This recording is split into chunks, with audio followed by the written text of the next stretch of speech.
अभिनेत्याप्रमाणे नेत्यालाही कोणत्या ना कोणत्या स्वरूपामध्ये आणि कोणत्या ना कोणत्या साच्यात बसवण्यासाठी हा समाज नेहमी आतुर असतो। आणि असे होण्याचं कारण म्हणजे की जेव्हा आपण सामूहिक पातळीवर विचार करतो तेव्हा या सामूहिक पातळीवर विचार करत असताना आपण प्रत्येक नेत्याला, प्रत्येक महापुरुषाला एका विशिष्ट चौकटीमध्ये बसून त्या नेत्याचा विचार करत असतो। आणि एकदा का या साच्यात आपण त्याला बसवलं की तेव्हा त्याच्या स्वतंत्र आकलनाची आपल्याला गरजच भासत नाही। किंबहुना असंही आपल्याला म्हणता येईल की यासाठीच या साच्यात बसवण्यासाठी की हे समाज सुधारक असतात काय, हे नेते लोक असतात काय, आणि आपला तसा अट्टास असावा काय। आपण आज जो विषय पाहणार आहोत, आपण आज ज्या मुद्द्यावर बोलणार आहोत तो म्हणजे डॉक्टर बाबासाहेब आंबेडकर, जे एक निष्णात अर्थतज्ञ, आणि डॉक्टर बाबासाहेब आंबेडकरांच्या या अर्थशास्त्रावरील विचारावर आणि डॉक्टर बाबासाहेब आंबेडकरांनी केलेल्या कार्याचं, या देशावर केलेल्या सगळ्या प्रकारच्या कार्याचा आपण आज थोडक्यात उहापोह करणार आहोत। साचेबद्ध मांडणीत आपण जेव्हा विचार करतो तेव्हा डॉक्टर बाबासाहेब आंबेडकर, ज्यांना आपण एक समाज सुधारक किंवा ज्यांना आपण संविधानाचे निर्माते म्हणून म्हणतो, घटनाकार म्हणतो, किंवा 14 तळ्याचा सत्याग्रह करणारा व्यक्ती म्हणून जेव्हा आपण पाहतो तेव्हा एका छोट्याशा या साच्यात आपण जेव्हा त्यांना बसू पाहतो, या बाबासाहेबांची प्राणप्रतिष्ठा करीत असताना त्यांच्या व्यक्तिमत्वातील एका सर्वात मोठ्या आणि सर्वात महत्वाच्या पैलूकडे आपण दुर्लक्ष तर करीत नाही, याकडे आपण विचार करायला पाहिजे। डॉक्टर बाबासाहेब आंबेडकरांची ओळख जेव्हा भारतीय राज्यघटनेचे शिल्पकार, भारतीय राज्यघटनेचे जनक आणि दलितांचे कैवारी, दलितांचे पुढारी अशी जरी असली तरी देखील बाबासाहेबांनी त्यांच्या कारकिर्दीची सुरुवात मुळातच अर्थशास्त्रापासून केलेली आहे, हे विसरून चालणार नाही। अमेरिकेतील कोलंबिया विद्यापीठ असो, लंडन येथील लंडन स्कूल ऑफ इकॉनॉमिक्स असो, त्यांनी अर्थशास्त्रामध्ये ज्या पदव्या घेतल्या, ज्या पदव्या संपादन केल्या, त्या पदव्या जर आपण वाचल्या, त्या पदव्यांमध्ये केलेला अभ्यास, संशोधन जर आपण अभ्यासलं तर लक्षात येते की डॉक्टर बाबासाहेब आंबेडकर हे थोर निष्णात अर्थतज्ञ होते। त्यांनी मांडलेले संशोधन हे आजही अनेक प्रसंगी आपल्याला महत्वाचे ठरत असल्याचं पाहायला मिळते। डॉक्टर बाबासाहेब आंबेडकरांचं अर्थशास्त्रामधील अभ्यास आणि उच्च शिक्षण याकडे जर आपण गांभीर्याने पाहिलं तर डॉक्टर बाबासाहेब आंबेडकरांनी मुंबई विद्यापीठातून अर्थशास्त्र आणि राज्यशास्त्रात पदवी घेतली। पुढे ते अर्थशास्त्रामध्ये अभ्यास करण्यासाठी अमेरिकेतल्या कोलंबिया विद्यापीठामध्ये जातात। कोलंबिया विद्यापीठामध्ये गेल्यानंतर तिथे अवघ्या 3 वर्षात अर्थशास्त्रातल्या जवळपास 29 अभ्यासक्रम त्यांनी पूर्ण केले। आपण थोडा विचार केला तर प्रत्येक एका वर्षामध्ये त्यांनी तब्बल 10 अभ्यासक्रम अर्थशास्त्रातील पूर्ण केलेले आहेत। आणि त्यानंतर लंडन स्कूल ऑफ इकॉनॉमिक्स मधले या अतिशय नावाजलेल्या लंडन स्कूल ऑफ इकॉनॉमिक्स मधून त्यांनी मानाच्या या संस्थेमध्ये अर्थशास्त्राचं गहन अध्ययन केलं आणि तिथेच त्यांनी द प्रॉब्लेम ऑफ रुपी हा प्रबंध लिहिला। डॉक्टर बाबासाहेब आंबेडकर हे परदेशातून अर्थशास्त्रामध्ये डॉक्टरेट, ज्याला आपण PhD म्हणतो, पदवी मिळणारे पहिले भारतीय अर्थतज्ञ होते। तसेच ते दक्षिण आशियातून 2दा डॉक्टरेट म्हणजे PhD आणि DSc होणारे, पदव्या मिळवणारे ते आशियातील पहिले व्यक्ती होते। दक्षिण आशियाई होते। या दक्षिण आशियामध्ये त्या काळात इतका उच्च शिक्षित शिकलेला तरुण, इतका उच्च शिक्षित शिकलेला अर्थशास्त्रज्ञ हा नव्हता। त्यांनी नोव्हेंबर 1896 ते 1923 अशा एकूण 27 वर्षात मुंबई विद्यापीठ, कोलंबिया विद्यापीठ, लंडन स्कूल ऑफ इकॉनॉमिक्स सारख्या आणि ग्रेझिन सारख्या शिक्षण संस्थांतून उच्च शिक्षण घेतले। आंबेडकरांनी या दरम्यान BA, 2दा MA, PhD, MSc, bar at law आणि DSc या पदव्या उच्चतम पातळीवर त्यांनी गाठल्या।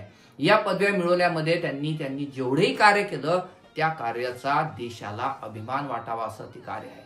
1950च्या दशकात त्यांना LLD आणि DLIT या 2 सन्माननीय पदव्या देखील प्रदान करण्यात आल्या। आंबेडकर हे त्यांच्या हयातीतील भारतातील सर्वाधिक प्रतिभाशाली आणि सर्वाधिक उच्च विद्याभूषित व्यक्ती होते। उपेक्षित डॉक्टर आंबेडकर, आपण याविषयी बोलायला पाहिजे कारण डॉक्टर बाबासाहेब आंबेडकर हे उपेक्षित अर्थतज्ञ देखील भारतामध्ये आहेत असं म्हणायला हरकत नाही।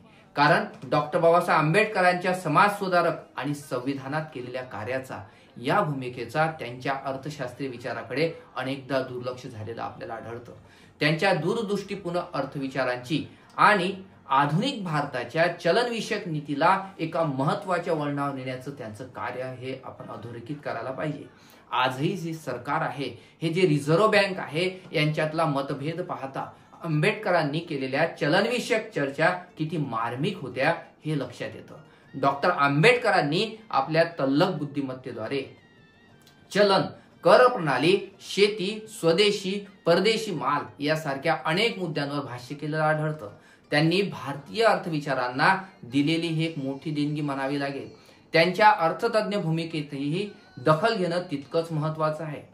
बाबासाहेबांच्या अर्थशास्त्रीय लेखनापैकी 3 प्रमुख ग्रंथाचा मी या ठिकाणी उल्लेख करेन.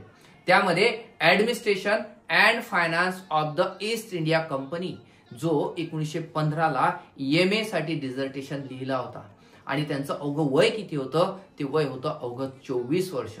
पुढे 1917 मध्ये PhD पदवीसाठी the national dividend of India, a historical and analytical study, म्हणजे भारताचा राष्ट्रीय लाभांश आणि इतिहासात्मक आणि विश्लेषणात्मक अध्ययन या नावाचा जो ग्रंथ आहे तो PhD पदवीसाठी त्यांनी कोलंबिया विद्यापीठाला सादर केला. त्यांचं वय होतं अवघं 26 वर्ष. मित्रांनो, 1927 मध्ये त्यांनी रीतसर PhD प्रदान करण्यासाठी कोलंबिया विद्यापीठाला बाध्य केलं, कारण कोलंबिया विद्यापीठाने PhD पदवीसाठी त्यांना काही अटी टाकल्या. त्या अटी म्हणजे या ग्रंथाचं पुढे रूपांतर प्रकाशन करायला पाहिजे. द प्रॉब्लेम ऑफ रुपी आणि इट्स ओरिजिन इट्स सोल्युशन या नावाचा ग्रंथ, जो द प्रॉब्लेम ऑफ रुपी या नावानं आपण बहुधा अभ्यासतो किंवा वाचतो, त्याचं पूर्ण नाव मी पुन्हा सांगतो की the problem of rupee its origin it's solution, हा 1923 साली DSC साठी प्रबंध लिहिला आणि हा प्रबंध लंडन स्कूल ऑफ इकॉनॉमिक्स या नावाजलेल्या या विद्यापीठाला त्यांनी सबमिट केला. त्यांचं वय होतं अवघं 32 वर्ष. आपण या तिन्ही ग्रंथाचा थोडक्यात उहापोह करू आणि नेमकं या ग्रंथाचा भारतीय अर्थव्यवस्थेवर कसा प्रभाव पडला, भारतातल्या रिझर्व्ह बँक ऑफ इंडियाची स्थापना कशी केली, अर्थशास्त्रातल्या नावाजलेल्या नावामध्ये लॉर्ड जॉन मेनॉर्ड केन्स यांच्यासोबत त्यांचे कसे मतभेद होते, या सगळ्यांचा उहापोह आजच्या आपल्या या व्हिडिओमध्ये तुम्हाला पाहायला मिळणार आहे. या तिन्ही ग्रंथाचा उल्लेख करताना आपण सगळ्यात पहिले बघू की administration and finance of the east India company, जो 1915 ला MA या पदवीसाठी त्यांनी जो शोध प्रबंध लिहिला, जे डेझर्टेशन दिलं, या डेझर्टेशनच्या पदवीसाठी एन्शियंट इंडियन कॉमर्स म्हणजे प्राचीन भारतातील व्यापार या विषयावर प्रबंध लिहून तो 15 मे 1915 रोजी कोलंबिया विद्यापीठाला सादर केला. 2 जून 1915 रोजी या प्रबंधाच्या आधारावरच त्यांना विद्यापीठाने MA ची पदवी प्रदान केली. हा प्रबंध नंतर administration and finance of east India company या नावाने प्रकाशित झाला. 1917 मध्ये जी PhD पदवीसाठी त्यांनी प्रबंध सादर केला तो मी पुन्हा उल्लेख करतो, the national dividend of India, a historical and analytical study, म्हणजे भारताचा राष्ट्रीय लाभांश, इतिहासात्मक आणि विश्लेषणात्मक अध्ययन.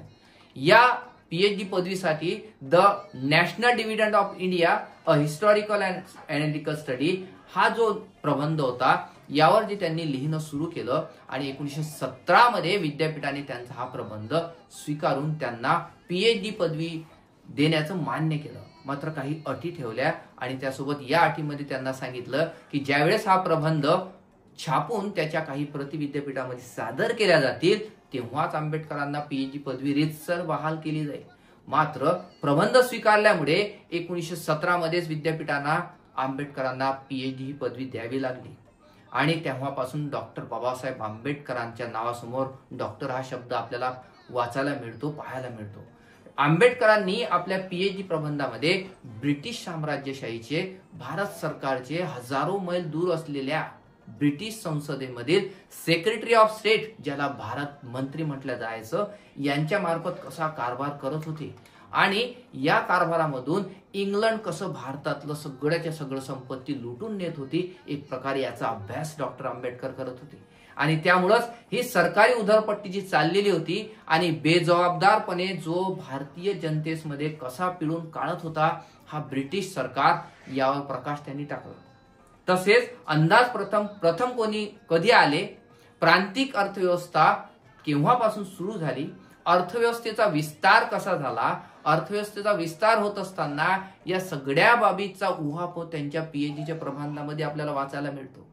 जगामध्ये निरनिराळ्या देशातील नागरिकांना ज्या अनेक प्रकारच्या कराचे ओझे व्हावे लागते, आपण जे कर भरतो त्याचा उल्लेख करून ब्रिटिश साम्राज्यशाही केंद्र सरकारचे कर, स्थानिक स्वराज्य संस्थांचे कर, तसेच प्रांतिक सरकारचे कर याविषयी छाननी त्यावेळच्या अर्थव्यवस्थेच्या दृष्टिकोनातून त्यांनी केलेली पाहायला मिळतं.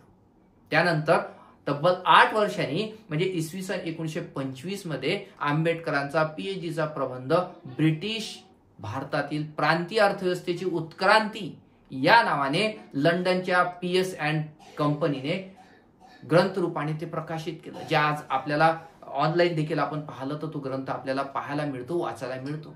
आंबेडकरांनी प्रबंधाच्या प्रती कोलंबिया विद्यापीठाला सादर केल्या आणि त्यानंतर 8 जून 1927 रोजी आंबेडकरांना पीएचडी ही पदवी म्हणजे डॉक्टरेट ही पदवी रीतसर त्यांनी बहाल केली.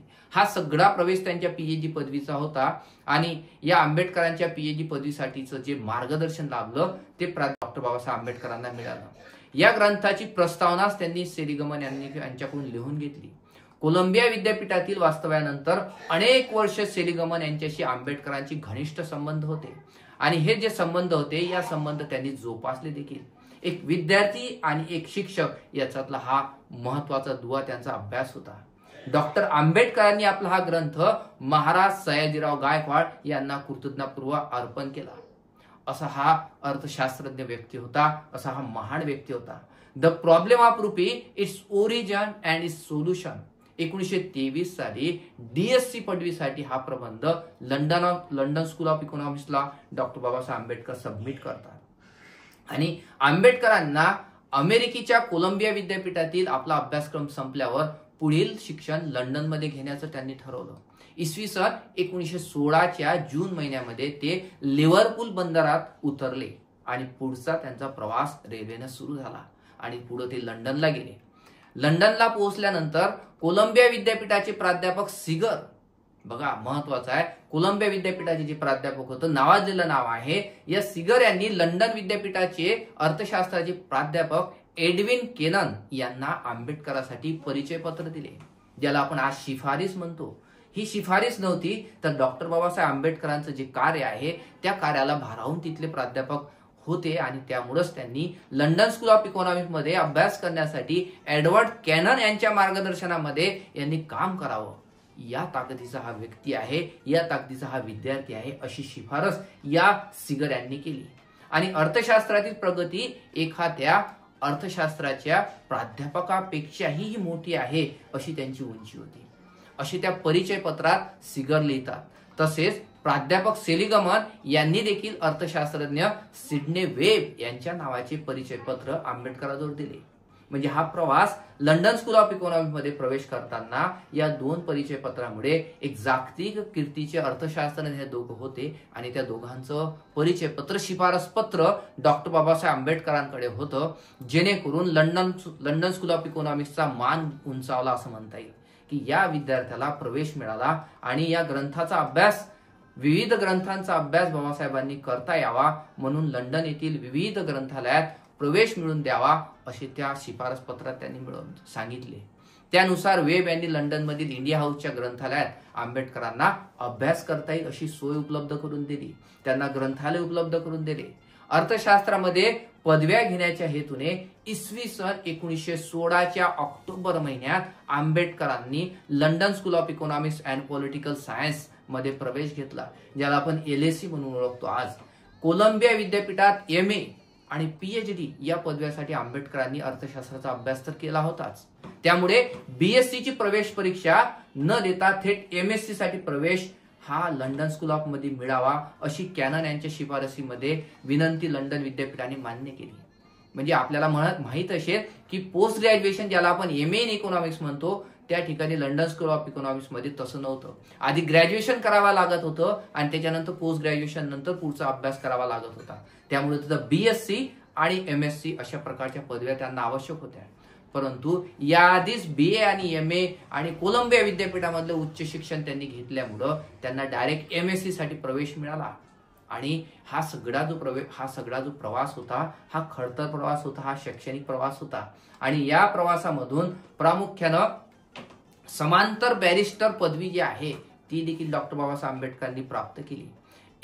11 नोव्हेंबर 1916 रोजी लंडन मध्ये ग्रेज इन मध्ये त्यांना प्रवेश मिळाला आणि MSc पदवी मिळवण्याकरता provincial decentralisation of imperial finance, ज्याला आपण म्हणू भारतीय लोकशाही अर्थव्यवस्थेचे प्रांतीय विकेंद्रीकरण, म्हणजे या विषयावर त्यांनी प्रबंध लिहिण्याला सुरुवात केली.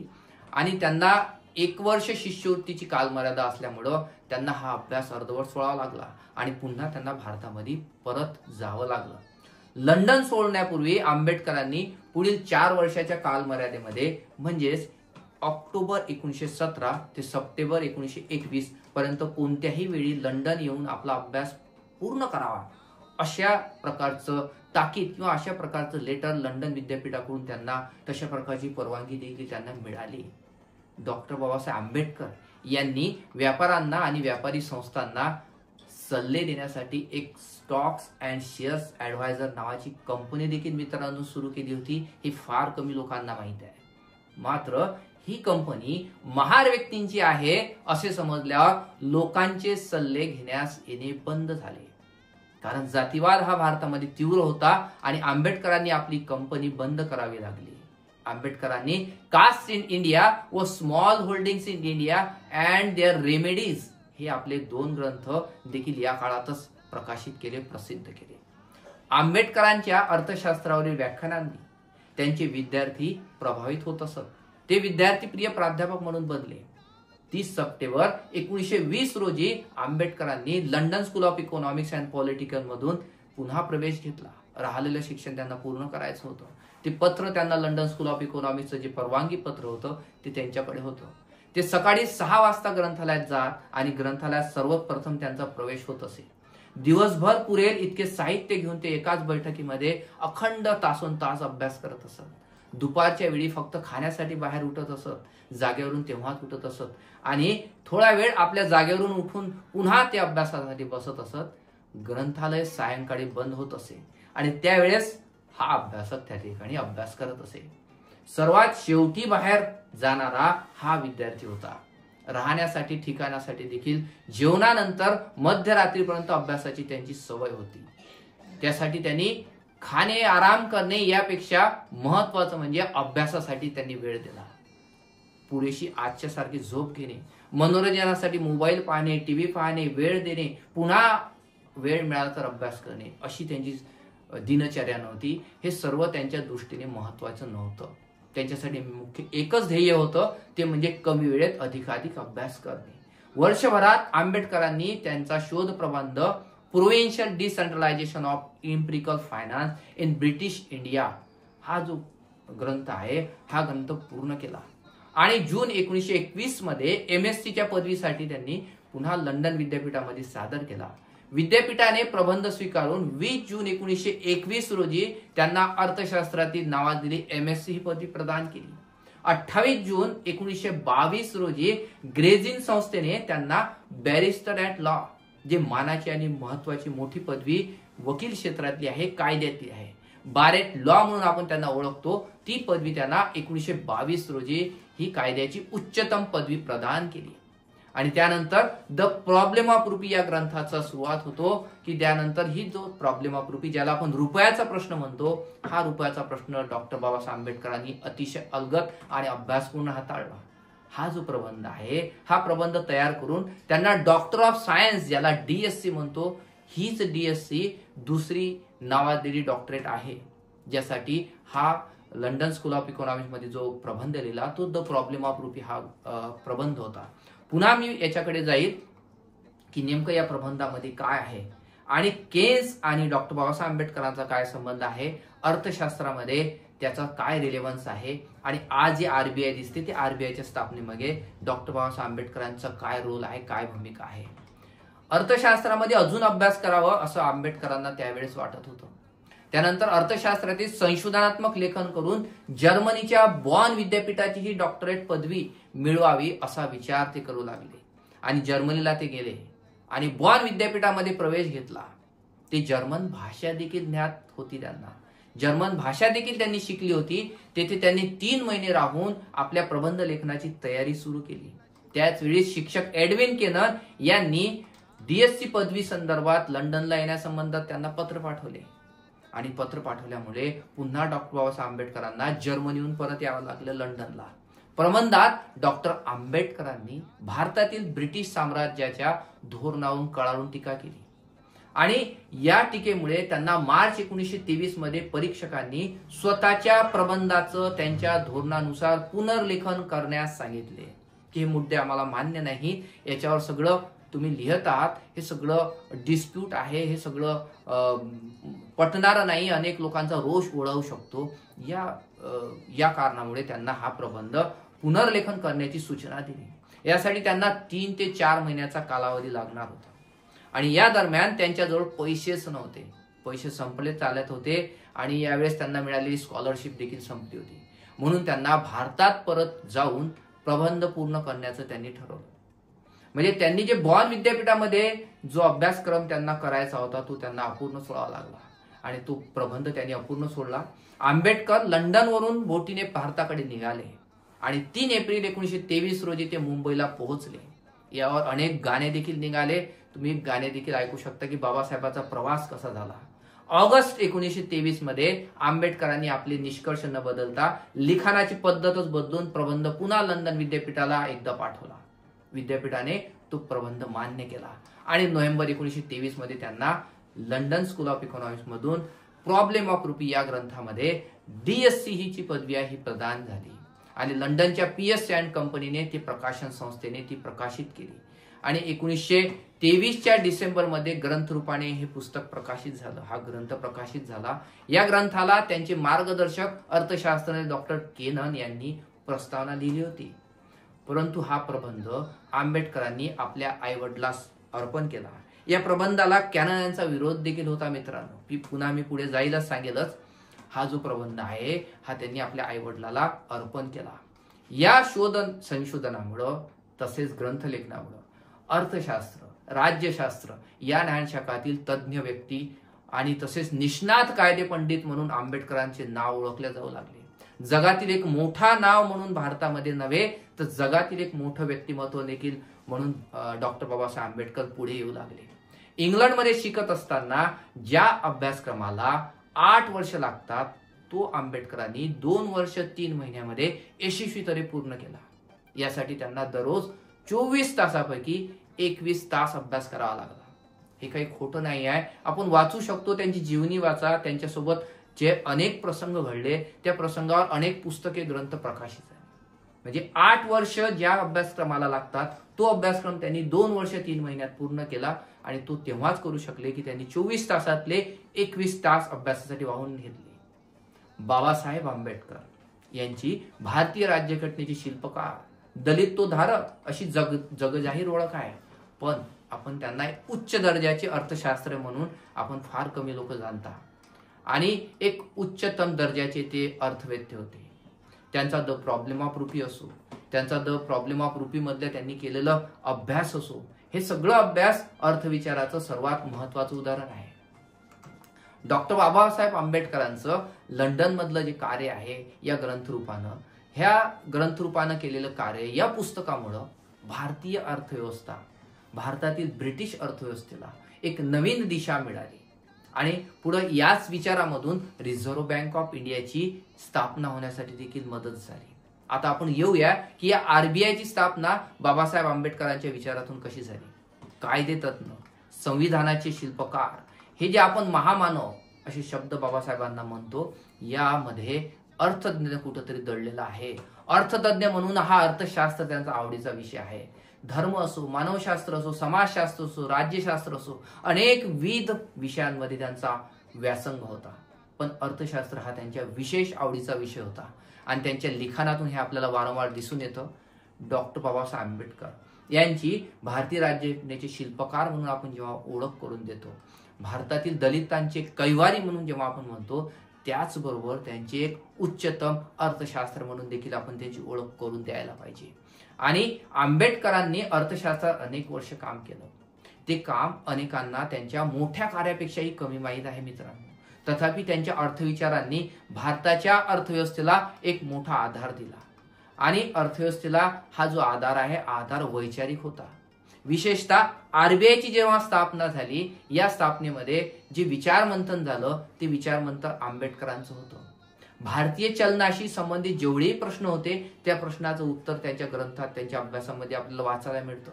त्यांनी ज्या शिफारसी सुचवल्या त्या शिफारसीमधूनच ब्रिटनला एक प्रकारे विचार करण्यास प्रवृत्त झाले, विचार करण्यास त्यांना चालना मिळाली आणि जे उपाय सुचवले त्यामधून आरबीआय उभारण्यामध्ये जी चालना मिळाली त्याकडे आपण जाऊया. रिझर्व्ह बँकेची स्थापना कोणत्या एका घटनेनं किंवा एका वर्षात झालेली नाही आहे. त्यामागे थोडक्यात आपण थोडा इतिहास बघूया. ब्रिटिश काळामध्ये आपण जाऊ तर तेव्हा दिसून येते की ही जी विचार प्रक्रिया होती, ही विचार प्रक्रिया प्रामुख्यानं मोठी होती. याला अनेक कालावधीच्या अनेक यामध्ये गोष्टी यामध्ये समाविष्ट होत्या. भारतीय बँकिंग व्यवस्थेचा जेव्हा आपण इतिहास बघतो तेव्हा ईस्ट इंडिया कंपनीची सुरुवात भारतामध्ये 1773 मध्ये वॉरन हेस्टिंग्स यांनी the General Bank of Bengal and Bihar स्थापन करण्याचं सुचवलं, पण त्यानंतर ते नाकारलं. मी हा कालावधी म्हणतो 1773चा. पुढे कंपनी जी होती ईस्ट इंडिया कंपनी, या ईस्ट इंडिया कंपनीचा व्यापार वाढला, त्यांची पाळेमुळे पुऱ्या भारतात वाढली आणि 1806 मध्ये बँक ऑफ बंगाल स्थापन झाली. आपण नेहमी म्हणतो की ब्रिटिशांनी ज्या सुधारणा केल्या त्या सुधारणा खरंच चांगल्या होत्या, परंतु त्या सुधारणा त्या यासाठी केल्या होत्या कारण त्यांना तशा प्रकारचं राज्य करायचं होतं.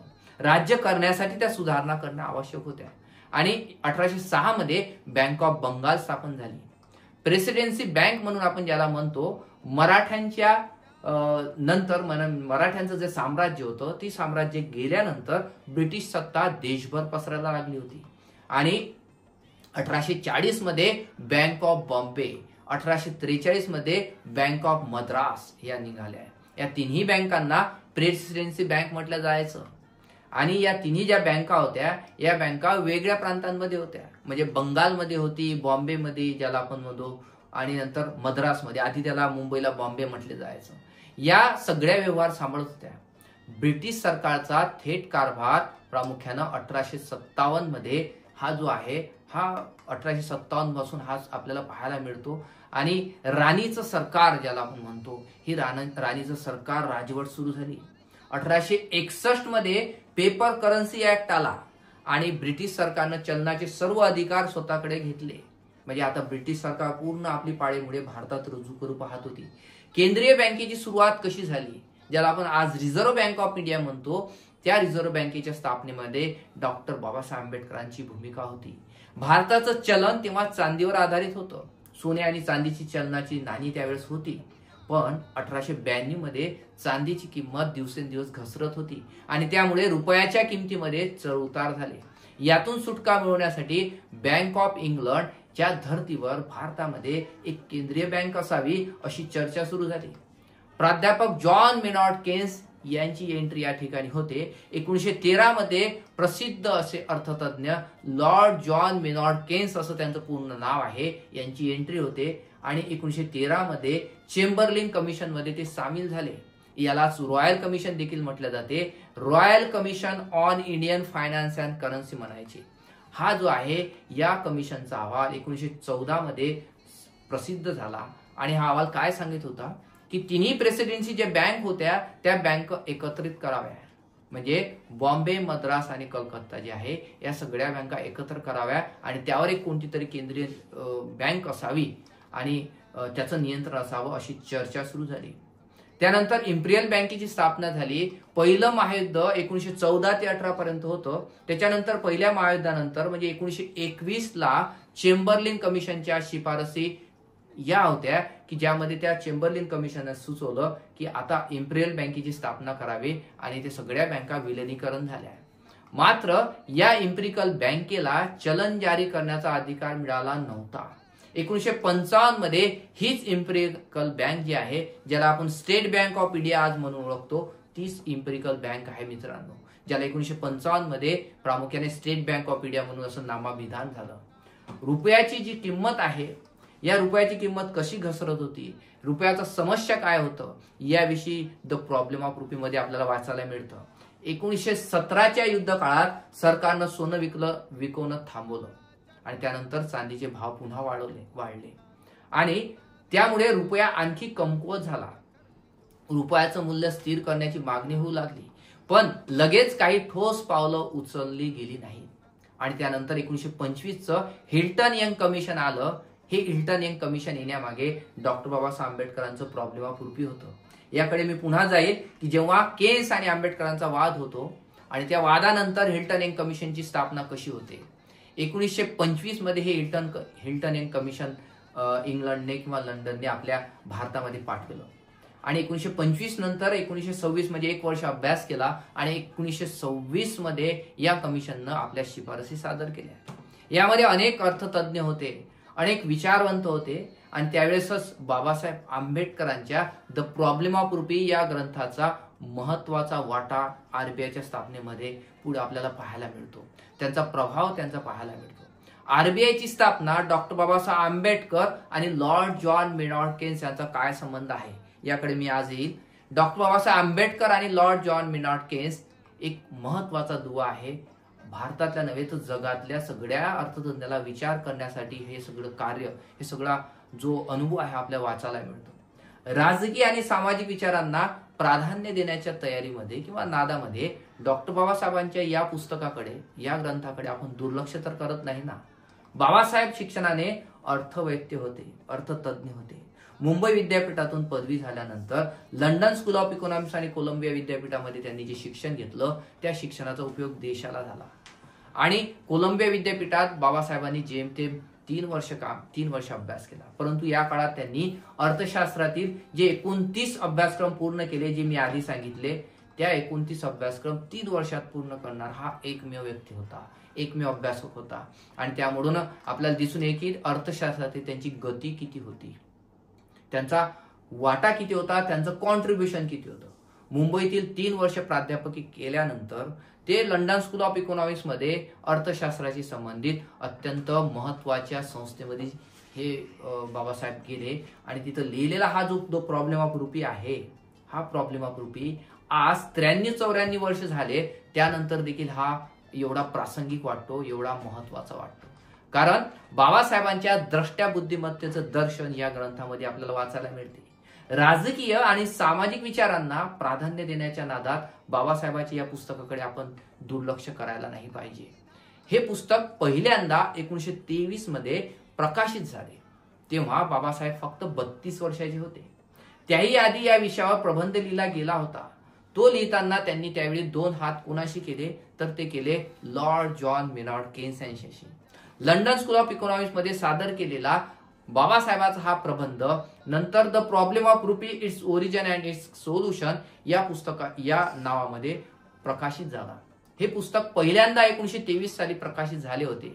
हा प्रबंध लिहिताना बाबासाहेबांना प्राध्यापक जॉन केन्स म्हणजे हे लॉर्ड जॉन मेनार्ड केन्स जे होते, या लॉर्ड जॉन मेनार्ड केन्स यांच्याशी वैचारिक मतभेद पाहायला मिळतात। जॉन केन्स हे लॉर्ड जॉन मेनार्ड केन्स हे जे आहेत हे अर्थशास्त्रातील मोठं नाव होतं आणि एक जाणतं व्यक्तिमत्व होतं की जगातल्या अर्थव्यवस्थेचं ते एक प्रकारे नेतृत्व करत होतं।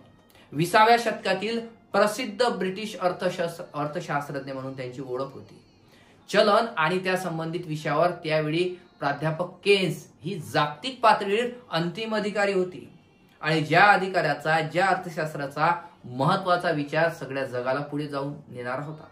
कारण 1936 साली द जनरल थेअरी या पुस्तकानं संपूर्ण जगामधल्या अर्थशास्त्रामध्ये खळबळ माजून दिलेली होती आणि त्यामुळेच या केन्सला अतिशय मोलाचं स्थान होतं।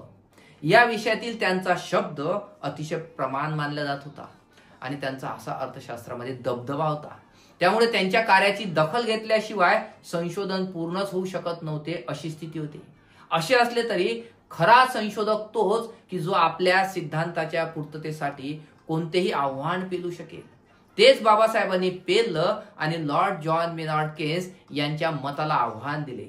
चलनाच्या मूल्यासाठी सुवर्ण विनिमय पद्धतीचाच अवलंब करायला हवा या मताचे केन्स होते। आपण बघूया की हे नेमकं काय होतं, सुवर्ण विनिमय पद्धती ज्याला गोल्ड एक्सचेंज स्टँडर्ड नेमकं काय म्हटलं जातं आणि याचा वादविवाद काय होता। यामध्ये सुवर्ण विनिमय पद्धतीमध्ये देशाच्या चलनाच्या मूल्याची सांगड ही सोन्याच्याच मूल्याशी घातली जाते। या पद्धतीचा अवलंब करणारे देश आपल्या कागदी चलनाचं रूपांतर निश्चित दराने सोन्यामध्ये करून ठेवतात। तसेच अशा देशामध्ये चलनाच्या मूल्यासाठी सुवर्ण विनिमय पद्धतीचाच अवलंब करायला हवा या विचाराने केन्स प्रभावित होते। केन्सचा तसा विचार होता, त्यांना मानणारे लोक देखील तसेच म्हणत होते। सुवर्ण विनिमय पद्धतीमध्ये देशाच्या चलनाच्या मूल्याची सांगड ही सोन्याच्या मूल्याशी घातली जाते या पद्धतीचा अवलंब करणारे देश कागदी चलनाचं रूपांतर निश्चित दराने सोन्यामध्ये करून ठेवतात, तसेच या देशामध्ये सगळ्या प्रकारच्या सोन्यावर एक प्रकारे सरकारचं नियंत्रण होतं.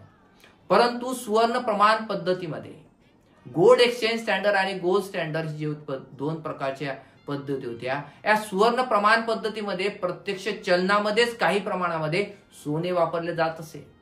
पारतंत्र्यातील भारतामध्ये सुवर्ण विनिमय पद्धतीमध्ये रुपयाची हाताळणी केली जावी असे ब्रिटिश सरकार आणि केन्स यांनी प्रामुख्याने तसा विचार मांडला. हे मत बाबासाहेबांनी थेट खोडून काढले. काय म्हणणं होतं बाबासाहेबांचं की सुवर्ण विनिमय प्रमाण पद्धतीमध्ये चलन स्थैर्य होऊ शकत नाही. चलनाचं स्थैर्य झाल्याशिवाय देशामध्ये सगळे प्रॉब्लेम मिटणार नाही, या विचाराने बाबासाहेब नेहमी अग्रेसर होते. आणि केन्स आणि त्यांच्या मताचा पुरस्कार करण्याला अन्य वाटत होते की सुवर्ण विनिमय प्रमाण पद्धती असावी, ज्यामुळे किंमत स्थिरता येईल आणि आपोआपच किमती स्थिर होऊ लागतील. परंतु बाबासाहेब या विचाराला मान्य करणारे नव्हते. बाबासाहेबांना ते अमान्य होतं. ते आपले मत सिद्ध करण्यासाठी तब्बल 1800 ते 1893 लक्षपूर्वक आहे का, तब्बल 1800 ते 1893 म्हणजे 93 वर्षाच्या कालावधीचा अभ्यास डॉक्टर बाबासाहेब आंबेडकरांनी केला होता. आणि त्या चलन मूल्यांचा सविस्तर अभ्यास त्यांच्या या ग्रंथामध्ये वाचायला मिळतो. त्यातून मिळालेल्या दाखल्याच्या आधारावर त्यांनी साधार दाखवून दिलं की भारतासारख्या अविकसित देशात, तेव्हा काही भारत विकसनशील देश नव्हता, तो अविकसितच होता, या भारतासारख्या अविकसित देशात सुवर्ण विनिमय पद्धती अयोग्य आहे. खेरीज या पद्धतीमध्ये चलनवाढीचा धोका असू शकतो. इतकाच युक्तिवाद करून बाबासाहेब थांबले नाही, तर त्यांनी आपल्या सखोल अभ्यासाच्या आधारे ब्रिटिश सरकारवर थेट आरोप केले. आणि आरोप करताना ब्रिटिश सरकार कृत्रिमरित्या रुपयाची किंमत चढी ठेवत असून त्यामागे ब्रिटनमधून भारतात निर्यात करणाऱ्यांना जास्तीत जास्त नफा कसा होईल हा विचार करत आहे. हा प्रामुख्याने असा विचार डॉक्टर बाबासाहेब आंबेडकर सांगू पाहत होते, की ज्याला आपण म्हणतो की जहा डाल डाल पे सोने की चिडिया करती ती बसेरा, म्हणजे भारतातलं सगळं सोनं, भारतातली सगळी संपत्ती लुटून नेण्यामागे ब्रिटिश कसा आहे, इंग्लंड कसं कार्य करत आहे, हा विचार बाबासाहेब सांगू पाहत होते. आणि पुढे जाऊन बाबासाहेबांनी थेट रुपयाच्या अवमूल्यनाची मागणी केली. हे सांगण्यासाठी धैर्य लागते, हे सांगण्यासाठी अभ्यास लागतो. याचे कारण बौद्धिकतेच्या प्राथमिक पातळीवर असलेल्यांकडून चलनाची किंमत ही राष्ट्रीय आर्थिक विकासाच्या भावनेशी हा जोडण्याचा नेहमी मूर्खपणा देशामध्ये होत असतो. आपण म्हणतो की तुमच्या देशाचं चलन बघा किती कमकुवत होत आहे, $1 बरोबर 80 रुपये द्यावं लागत आहे, $1 बरोबर 90 रुपये द्यावं लागत आहे. बाबासाहेब एकमेव अर्थशास्त्रज्ञ आहेत की ज्यांनी चलनाच्या स्तराचा विचार सर्वप्रथम भारतामध्ये मांडला. आणि त्यामुळे अमुक पक्ष चांगला तमुक पक्ष चांगला असं आपण नेहमी म्हणतो, असं काही नसते. अर्थशास्त्र समजून घ्यायचं असेल तर अर्थशास्त्रामध्ये किंमत स्थिरता समजून घ्यायची असेल, चलनाची स्थिरता समजून घ्यायचं असेल तर बाबासाहेबांना वाचावं लागेल. रुपया हा कसा डॉलरच्या बरोबरीला येईल याची आज जी स्वप्न पाहिली जातात, ती दाखविल्या जातात, ती दाखवण्याच्यासाठी प्रामुख्यानं काय कारण आहेत, काय हा प्रकार आहे हे पाहण्यासाठी हे केन्स आणि आंबेडकरांचा संवाद आपल्याला वाचावा लागेल. आमच्या रुपयाची किंमत कमी करा अशी मागणी बाबासाहेबांनी केली आणि यातच त्यांच्यातला खरा अर्थशास्त्रज्ञ दिसून येतो. त्यावेळी बाबासाहेबांनी आपल्या प्रॉब्लेम ऑफ रुपी या पुस्तकामध्ये लिहिले की रुपयाची सर्वसाधारण क्रयशक्ती, लक्षपूर्वक आहे का, रुपयाची सर्वसाधारण क्रयशक्ती म्हणजे रुपयामधून किती माल खरेदी करू शकतो त्याची क्रयशक्ती, ज्याला आपण पर्चेसिंग पॉवर ऑफ मनी म्हणतो, ही पर्चेसिंग पॉवर ऑफ मनी जोपर्यंत आपण स्टेबल ठेवत नाही, जोपर्यंत आपण स्थिर ठेवत नाही, तोपर्यंत या रुपयाची किंमत अन्य कोणत्याही मार्गाने स्थिर होऊ शकत नाही. आणि हे स्थिर ठेवण्यासाठी देशामध्ये एक केंद्रीय बँक असावी, हा विचार डॉक्टर बाबासाहेब आंबेडकरांच्या या प्रॉब्लेम ऑफ रुपीमध्ये वाचायला मिळतो. विनिमय पद्धतीमध्ये चलनाच्या दुखण्याची अनेक लक्षणे आहेत. बघा, विनिमय पद्धतीमध्ये चलन जे आहे त्या चलनाच्या दुखण्याची लक्षणे आहेत, तेवढी आपल्याला कळू शकतात की चलनचं काय त्याचे प्रॉब्लेम आहे, परंतु त्याच्यावरचे उपचार मात्र दिसून येत नाही असं बाबासाहेब आंबेडकर म्हणतात. कारण तुम्हाला चलन जे आहे ते कमी का होत आहे, जास्त का होत आहे हे फक्त कारण दिसतील, परंतु उपाय नाही सांगितला. जो उपाय बाबासाहेबांनी सांगितला तो म्हणजे किंमत स्थैर्य असावं. बाबासाहेबांच्या या आग्रहाखातर, बाबासाहेबांच्या या अभ्यासाखातरच अखेर ब्रिटिश सरकारला चलनाचा तिढा सोडण्यासाठी रॉयल कमिशनची स्थापना करावी लागली. आणि 1925 मध्ये हे रॉयल कमिशन स्थापन झालं आणि या कमिशनने 1926 मध्ये आपल्या शिफारसी सादर केल्या. काय होत्या या शिफारसी? या शिफारसीमध्ये देशामध्ये केंद्रीय बँक असावी.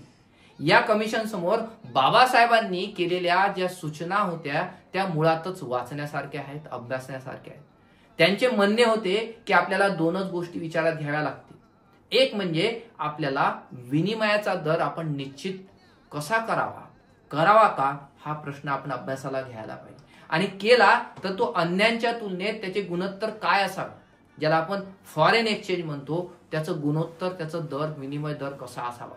या वादामध्ये बाबासाहेबांनी या विनिमय दर निश्चितीपेक्षा विनिमय दर निश्चितीपेक्षा भाववाढ नियंत्रण ठेवण्यास महत्व दिले. म्हणजे जी महागाई आपल्याला दिसून येते त्या महागाईचं प्रामुख्याने अभ्यास, त्या महागाईचा विचार सर्वात अगोदर जो कोणी केला असेल भारताच्या संदर्भात तो डॉक्टर बाबासाहेब आंबेडकरांनी केला. बाबासाहेबांनी त्यावेळी या संदर्भात जे काही लिखाण केलं, जे काही प्रश्न उपस्थित केले, यातूनच अर्थव्यवस्थेच्या अत्यंत केंद्रस्थानी असलेल्या एक स्वायत्त संस्थेचा जन्म झाला, ज्याला आपण ओळखतो रिझर्व्ह बँक ऑफ इंडिया. हे तिचं नाव आहे. तेव्हा यावरून बाबासाहेबांच्या अर्थशास्त्राची किती महत्ता आहे, किती महत्वाचा द्रष्टा पुरुष आणि अर्थतज्ञ होता हा विचार आपल्याला दिसून येतो. द प्रॉब्लेम ऑफ रुपी या बाबासाहेबांच्या ग्रंथाला एडविन केनन यांची प्रस्तावना आहे. मित्रांनो, ते प्राध्यापक होते. लंडन स्कूल ऑफ इकॉनॉमिक्स म्हणजे बाबासाहेब इथे जेव्हा अध्ययनास होते तिथेच ते अध्यापन करत होते. यातील महत्वाची मला सांगायची बाब अशी आहे की बाबासाहेबांच्या अनेक विचाराशी किंवा मुद्द्यांना ते सहमत नव्हते. तरीही बाबासाहेबांनी त्यांनाच प्रस्तावना लिहिण्याचा आग्रह केला. बाबासाहेब म्हणाले की माझ्या ग्रंथाला तुम्हीच प्रस्तावना लिहा आणि केनन यांनी तो प्रस्ताव मान्य देखील केला. वास्तविक बाबासाहेबांनी या मुद्द्यावर प्रश्न निर्माण करायच्या आधी रुपयाच्या किमतीच्या अनुषंगानं नेमलेल्या समितीत हे केनन होते आणि 1893 साली या संदर्भात प्राध्यापक केनन यांचे लिखाण प्रसिद्ध झाले. त्या अर्थाने प्राध्यापक केनन हे बाबासाहेबांच्या विचाराचे विरोधकच होते. 1893 बाबासाहेबांचा जन्म हा 1891चा आहे मित्रांनो. आणि किती हा जुना अर्थतज्ञ जे केनन होते, किती नावाजलेलं नाव असेल आणि या नावाजलेल्या नावाला एक आव्हान, एक विचार देणारा बाबासाहेबांचा विचार होता. त्या अर्थाने केनन हे बाबासाहेबांच्या विचाराचे विरोधकच एक प्रकारे होते. तरीही या पुस्तकाची प्रस्तावना त्यांनी लिहिली. बाबासाहेबांचा आग्रह त्यांनी मान्य केला आणि या प्रस्तावनेत प्राध्यापक केनन हे स्पष्टपणे लिहितात. काय लिहितात की बाबासाहेबांची प्रतिपादन शैली आणि ती प्रसंगी दिसणाऱ्या आक्रमकतेचा उल्लेख जो आहे तो आवर्जून करतात त्यांच्या प्रस्तावनेमध्ये. ही आक्रमकता केनन यांना मान्य नव्हती, पण असे असूनही बाबासाहेबांच्या विचारातील ताजेपणा लक्षात घ्यायला हवा असं केनन सांगायला विसरत नाहीत. आवर्जून ते सांगतात की जो आक्रमकता आहे तो का आहे, त्याच्यामागे त्यांचा अभ्यास काय. मला जरी पसंत नसेल, मला जरी मान्य नसेल एक विचारक म्हणून, अर्थशास्त्री म्हणून, तरी देखील ही आक्रमकता आपण अभ्यासाला पाहिजे असं केनन आपल्या प्रस्तावनेत म्हणतात. या काळातील सहिष्णुता भारावून टाकते. ही जी असा विरोध असावा तर कसा असावा, हा जो विरोध नव्हता हा वैचारिक विरोध होता. काही मुद्द्यांमध्ये हा विरोध होता. गुरु शिष्याचा हा विरोध होता. बाबासाहेबांनी चलन प्रश्नास हात घालण्याआधी 25 वर्ष ब्रिटिश सरकारने भारतीय चलन या संदर्भामध्ये प्रामुख्याने अभ्यास करण्यासाठी वेगळ्या समित्या नेमल्या होत्या. सर हेनरी फोलर तिचे प्रमुख होते आणि त्यामुळेच ही समिती फोलर समिती म्हणून ओळखली जात होती. बाबासाहेबांनी या फोलर समितीवर देखील अभ्यास केला. या फोलर समितीची त्यांनी यथासांग चिरफाड केली आणि थक्क करणारी चिरफाड आहे, ज्याला ब्रिटिश सरकार फोलर यांचा बौद्धिक आविष्कार मानते. तो वास्तवात मूर्खपणा आहे असं स्पष्ट शब्दात बाबासाहेब म्हणतात. आणि या संदर्भात बाबासाहेबांनी जी टीका केली ती जहाल होती. त्यामुळे ब्रिटिश सरकार नाराज झाले आणि बाबासाहेबांना आवश्यक ती पदवी दिली जाऊ नये असे देखील प्रयत्न ब्रिटिशांनी केले. आणि याची जेव्हा वाच्यता झाली तर तेव्हा या वाच्यतेतून अनेक ज्येष्ठ अर्थतज्ञ बाबासाहेबांकडे एक दुश्मन देखील पाहू लागले, कारण ते ब्रिटिश अर्थतज्ञ होते आणि बाबासाहेबांना एक प्रकारे सबुरीचा सल्ला ते देऊ लागले की थोडी सबुरी ठेवा, तुम्ही तीव्रतेने विचार मांडतायत, कुणाच्या विरुद्ध मांडतायत, इंग्रजांच्या विरुद्ध मांडतात आणि सगळे ज्या संस्था आहेत, सगळे जे आंतरराष्ट्रीय पातळीवर अर्थतज्ञ आहेत हे इंग्लंडचे होते. आणि अशा काळात बाबासाहेबांना सबुरीचा सल्ला दिला. परंतु माझे मत हे अर्थपूर्ण आहे, अभ्यासावर आधारित आहे. 93 वर्षाच्या वर्षाचा कालावधीचा मी अभ्यास केला, आकडेवारी मांडली. त्यावेळेस काही इंटरनेट नव्हतं, त्यावेळेस काही ChatGPT नव्हतं, आर्टिफिशियल इंटेलिजन्स नव्हतं, गुगल नव्हतं. तरी देखील 93 वर्षाच्या कालावधीचा अभ्यास करणारा हा महामानव होता. आणि बाबासाहेबांनी ही जी शिस्तही फेटाळली की त्यांना जे एक प्रकारे मत, त्यांना सबुरीचा सल्ला देणारे जे होते, एक प्रकारे त्यांनी ही शिष्टाई नाकारली, फेटाळली. आणि बाबासाहेबांनी या संदर्भात एक महत्वाची विशेषणे जी त्यांना प्रामुख्यानं एक टीका टिप्पणी जे बाबासाहेब वैचारिक करू लागले त्यावर त्यांनी प्रामुख्यानं आपला विचार मूळ काही सोडला नाही. द प्रॉब्लेम ऑफ प्रूफ हे पुस्तक अजूनही कालसंगत आपल्याला वाटतं, कारण याला सरकारला रिझर्व्ह बँक ऑफ इंडियाची स्थापना करण्यासाठी या ग्रंथाने महत्वाची एक प्रकारे पायाभरणी केली.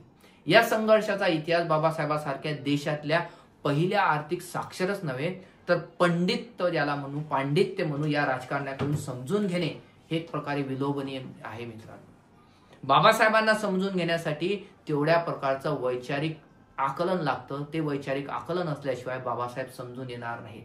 बाबासाहेबांनी केवळ चलन व्यवस्थाच नाही तर बाबासाहेबांनी कर रचना असो, शेती संदर्भात केलेलं कार्य असो, स्वदेशी आणि परदेशाचा जो वाद असो, त्या अनेक वादांवर, अनेक मुद्द्यांवर एक प्रकारे भाष्य करून ठेवलं आहे. केवळ चलनच नाही तर स्वदेशीपासून शेतीपर्यंत अनेक प्रश्नांवर त्यांनी विचार व्यक्त केले. स्वदेशीबाबत ते परखड मत मांडतात की परदेशी मालावर बंदी जर घातली तर गरीब लोकांना स्वदेशी पण महाग माल द्यावा लागेल आणि त्यामुळे देशातल्या श्रीमंत भांडवलदाराचा फायदा होईल. म्हणजे जे 1991ला भारताने जागतिकीकरण, उदारीकरण, खाजगीकरण केलं, हा विचार बाबासाहेबांना ते आधीच तेव्हाच माहित होता की इथल्या स्वदेशीचा तुम्ही मोठा स्वदेशी म्हणून विचार करता. हे स्वदेशी वस्तू पिकवणारे भांडवलदार भारतातले आहेत आणि ते अधिक किंमत आकारून त्या वस्तू गरिबांना देत आहेत. त्यामुळे दुसऱ्या देशातल्या कंपन्यांना इथं येऊ द्या. फक्त भावनेच्या आहारातच स्वदेशीचा उच्चार करू नका, स्वदेशीचा प्रसार करू नका, स्वदेशीच्या घोषणा देऊ नका. हे चुकीचं आहे हे सांगणारे बाबासाहेब आहेत. ठणकावून त्यांनी सांगितलं आणि दुसऱ्या देशाच्या अर्थव्यवस्थेला भारताशी जोडण्याचा एक प्रकारे त्यांना विचार या ठिकाणी मांडला. बाबासाहेबांना केवळ दलितोद्धारक, संविधानकारक असं म्हणून बाबासाहेबांना मर्यादित करून चालणार नाही. आंबेडकरांची ओळख आपण समजून घेतल्या पाहिजे. भारतीय घटनेचे शिल्पकार, दलितोद्धारक, मी वारंवार म्हटलंय, ह्या ज्या त्यांच्या समाजामध्ये जे शब्द आपण उच्चारतो त्यासोबतच त्यांना एक उच्च श्रेणीचे अर्थशास्त्रज्ञ असं देखील आपण म्हणायला पाहिजे. स्वदेशीच्या अंधरंजकतेवर त्यांनी तीव्र टीका केली. त्यानंतर या गरिबांपेक्षा भांडवलदारांचा अधिक फायदा होत आहे. जो कार्ल मार्क्स म्हणायचो, मालक आणि मजुरांचा संघर्ष कार्ल मार्क्स सांगू पाहत होते, एक मोठं नाव आहे अर्थशास्त्रातले. त्याचा विचार देखील बाबासाहेब आंबेडकरांनी आपल्या आर्थिक विचारामध्ये पाहायला मिळतो. परदेशी मालावर जर तुम्ही बंधन आणले तर गरिबांना परदेशातला स्वस्त माल मिळणार नाही असं बाबासाहेब म्हणायचे आणि त्यामुळे तो खरेदी करावा लागेल. दुसऱ्या देशांना इथं यावं लागेल. आपण आज FDI साठी वेगळ्या कंपन्यांना येऊ देत नाही, ते आणावं लागेल असा विचार बाबासाहेबांनी मांडला. बाबासाहेबांच्या मध्ये स्वस्त आणि सुटी वस्त्रे किंवा माल उपलब्ध होण्यासाठी खुल्या व्यापाराला प्राधान्य दिलं गेलं पाहिजे आणि त्यातूनच भारतामध्ये 1991ला जे जागतिकीकरण, उदारीकरण, खाजगीकरण केलं, ज्याची मुहूर्तमेढ डॉक्टर मनमोहन सिंगांनी रोवली, त्या मनमोहन सिंगाच्या विचारामध्ये, कार्यामध्ये देखील बाबासाहेबांचेच पाडेमुळे दिसून येतात. आणि बाबासाहेबांची जी भूमिका आहे ही भूमिका समतोल होती. ही गरिबा केंद्रित होती, दलिता केंद्रित होती आणि अनेक गरीबातल्या गरीब व्यक्तीपर्यंत ती केंद्रित होती. समाजातल्या प्रत्येक व्यक्तीचं भलं कसं होईल, या देशामधल्या प्रत्येक व्यक्तीचं भलं कसं होईल, देश विकास कसा करेल, या सगळ्यामध्ये बाबासाहेबांचं अर्थशास्त्र होतं. त्यामुळे ही आज जेवढेही काही आव्हाने आहेत, जेवढी काही समस्या आहेत, त्या समस्यावर जर उपाय जर असेल तर ते डॉक्टर बाबासाहेब आंबेडकरांचं अर्थशास्त्र आहे. या ठिकाणी मी थांबेल आणि डॉक्टर बाबासाहेब आंबेडकरांनी केलेल्या कार्यावर, अर्थशास्त्रावर आपण इथं ऐकून घेतलं. अजूनही अर्थशास्त्राच्या संदर्भामध्ये काही व्हिडिओ आपल्याला पाहिजेत असतील, ऐकून घ्यायचं असेल तर या चॅनलला जरूर सबस्क्राईब करा. या ठिकाणी मी थांबतो आणि डॉक्टर बाबासाहेब आंबेडकरांच्या जयंतीनिमित्त सगळ्यांना शुभेच्छा देतो आणि थांबतो. विश्व तू चकित केले, बुद्धीच्या किनाऱ्यावर विश्व तू चकित केले, बुद्धीच्या किनाऱ्यावर विश्व तू चकित केले. पाहिला महासागर, तो पाहिला महासागर, पुस्तकाच्या ज्ञानात